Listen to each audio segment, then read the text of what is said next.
Buenas tardes, compañeros. Mi grupo está conformado por Adiluz Romero Pérez, Stephanie Guerrero, Jonathan Domínguez, Vanessa Barrio, Carlos Correa y mi persona, Vicente Arrieta.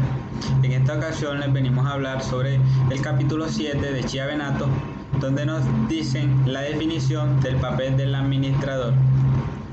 A continuación, mi compañera Adiluz Romero les hablará un poco sobre las características de la teoría neoclásica, las funciones fundamentales del administrador y de un principio básico de la organización que es la división del trabajo.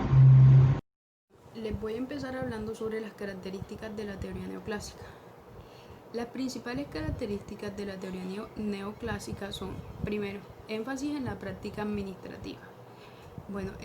La teoría neoclásica se caracteriza por destacar los aspectos prácticos de la administración, por el pragmatismo y por la búsqueda de los resultados concretos y palpables, pero sin descuidar los conceptos teóricos de administración.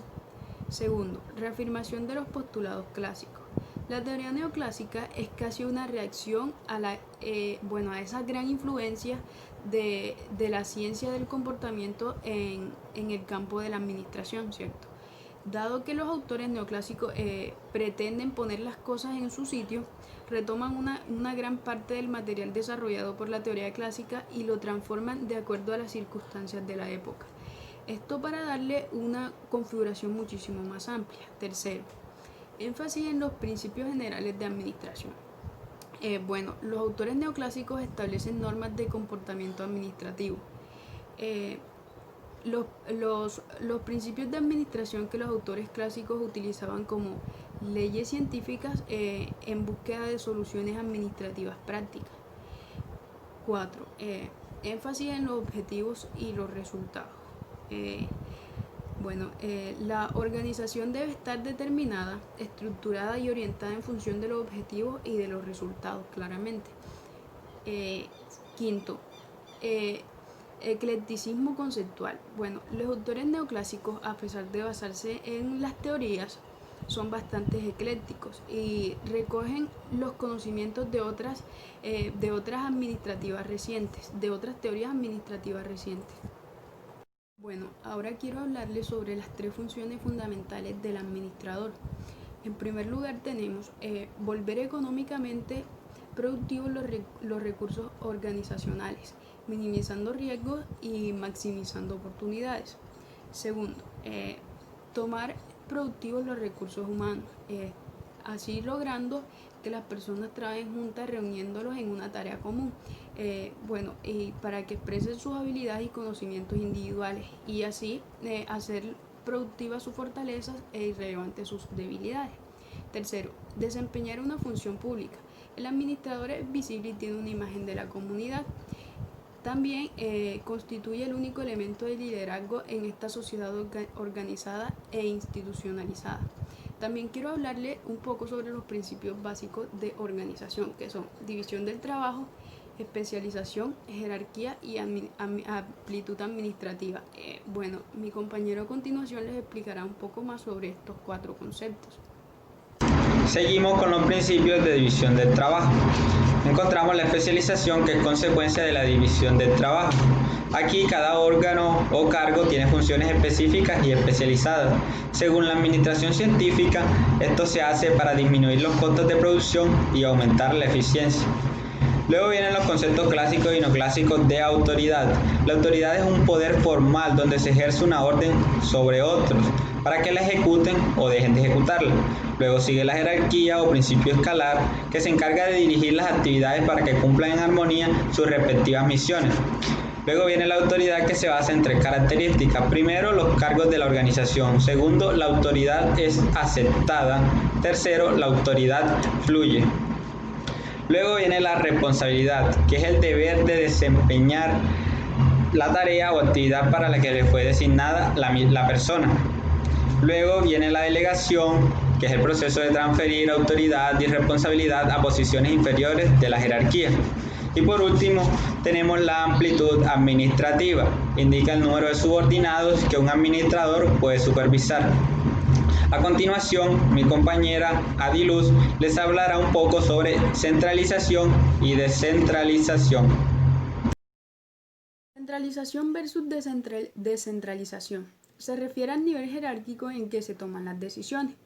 La centralización enfatiza en las relaciones jerárquicas, es decir, en la cadena de mando.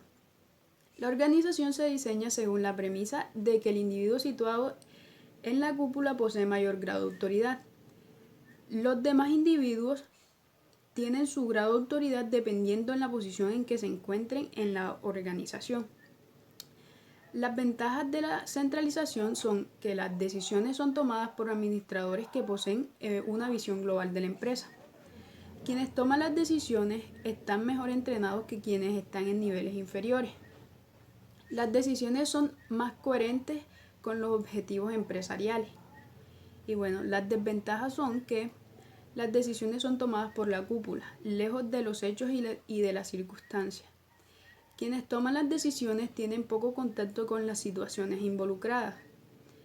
Y que las líneas de comunicación de la cadena jerárquica o escalar ocasionan demoras y mayores costos.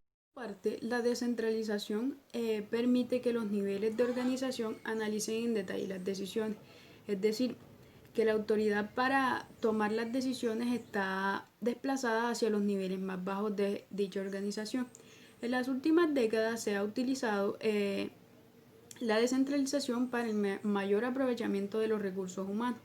Las ventajas de la descentralización es que los gerentes están más cerca del sitio donde deben tomarse las decisiones y así disminuyen los atrasos causados por las consultas a matriz o a los superiores distantes. Permite aumentar la eficiencia y la motivación, así aprovechando las actitudes de los funcionarios. Mejora la calidad de las decisiones a medida que se reduce su volumen y complejidad y disminuye la toma de decisiones de los jefes distantes. La desventaja es la falta de uniformidad en la toma de decisiones, el aprovechamiento insuficiente de los especialistas, la falta de equipos apropiados o de funcionarios en el campo de estas actividades. Buenas tardes, mi nombre es Jonathan Domínguez y les vengo a hablar de las funciones de un administrador, las cuales son planeación, organización, dirección y control. Planeación son los objetivos que se coloca cada empresa y cómo cumplirlos. Organización es establecer grupos funcionales. Dirección es escoger a alguien que sea un líder que ayude a los demás a crecer con esta empresa. Y el control es dirigir y corregir el desempeño de esta empresa. Todo esto junto se llama ciclo administrativo. La literatura neoclásica se apoya en los procesos administrativos para poder explicar las funciones administrativas. En otro tema que les voy a explicar se llama la jerarquía de los objetivos. Como su nombre lo dice, son los objetivos que se colocan en cada empresa debido a su jerarquía. Esta se divide en tres: los objetivos estratégicos, los objetivos tácticos y los objetivos operacionales. Y bueno, ya eso es lo que le quería hablar y muchas gracias. En el menú tenemos 4 tipos de planes, las cuales solamente voy a hablar de 3. Una, presupuestos. Son los planes relacionados con el dinero durante determinado periodo, ya sea por ingresos o gastos. Segundo, programas o programaciones. Son los planes relacionados con el tiempo, los programas que se basan en la correlación de las variables, tiempo de actividad que debes ejecutar. Tercero, reglas o reglamentos. Son planes relacionados con el comportamiento solicitado a las personas. Quiere decir que pedían cómo deben comportarse las personas en determinadas situaciones. Ahora viene organización. La palabra organización, como bien dice, puede adoptar varios significados. Uno, organización como entidad social. La organización es una entidad social porque se forma por personas. Desde este punto de vista, la organización también presenta dos aspectos diferentes. Uno, organización formal y la organización informal. La organización formal, que está basada en la visión racional del trabajo, y la informal es la que emerge espontáneamente y naturalmente entre las personas. También encontramos la organización que como función administrativa, que significa el acto de organizar y estructurar e ingresar recursos en los órganos involucrados en la ejecución y establecer relaciones entre ellos. También tiene determinación de actividades expedidas que es necesaria para el logro de objetivos planeados. También agrupa las actividades en una estructura lógica. También asigna las actividades y posiciones a personas específicas. La dirección es la tercera función administrativa que sigue a la planeación y a la organización definida de la planeación y establecida de la organización. Falta por poner muchas actividades y ejemplos. En la dirección tenemos como cobertura de la dirección.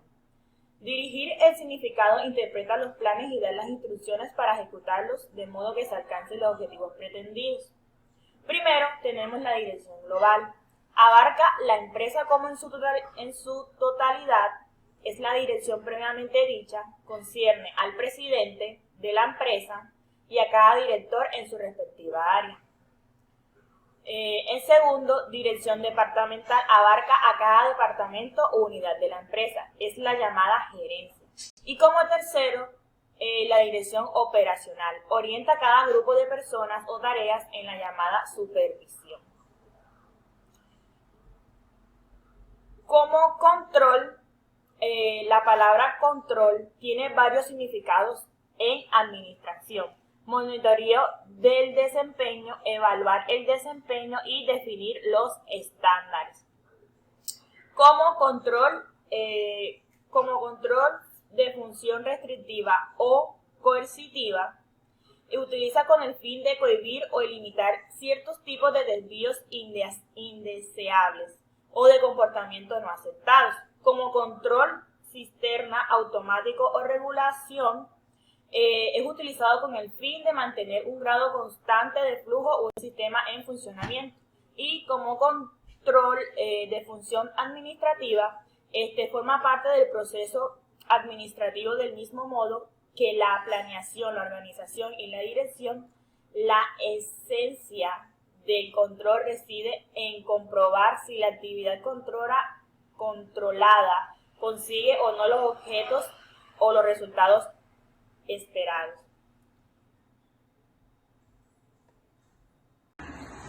¿Por qué es necesario que un gerente de una empresa agraria comprenda el proceso administrativo? Para poder llevar a cabo una empresa eficiente, rentable y competitiva, es necesario que un gerente gestione, valga la redundancia, actividades agroindustriales para entender los procesos administrativos con el objetivo de organizar y dirigir sistemas productivos.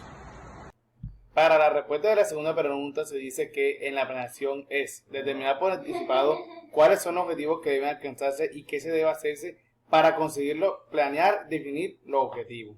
Después de la planeación sigue la función de organización para alcanzar los objetivos, ejecutar los planes y lograr que las personas trabajen con eficiencia.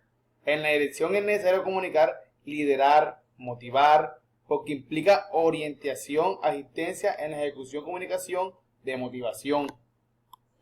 También, ahora otro punto que viene siendo el control. Tiene como finalidad de asegurar que los resultados aquellos o planeados sean y se ejecuten muy bien y que los objetivos sean bien establecidos.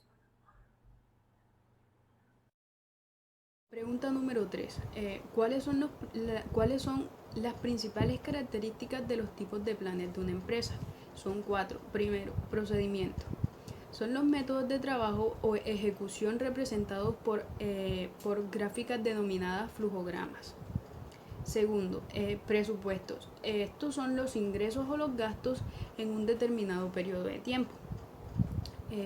Tercero, programas o programación.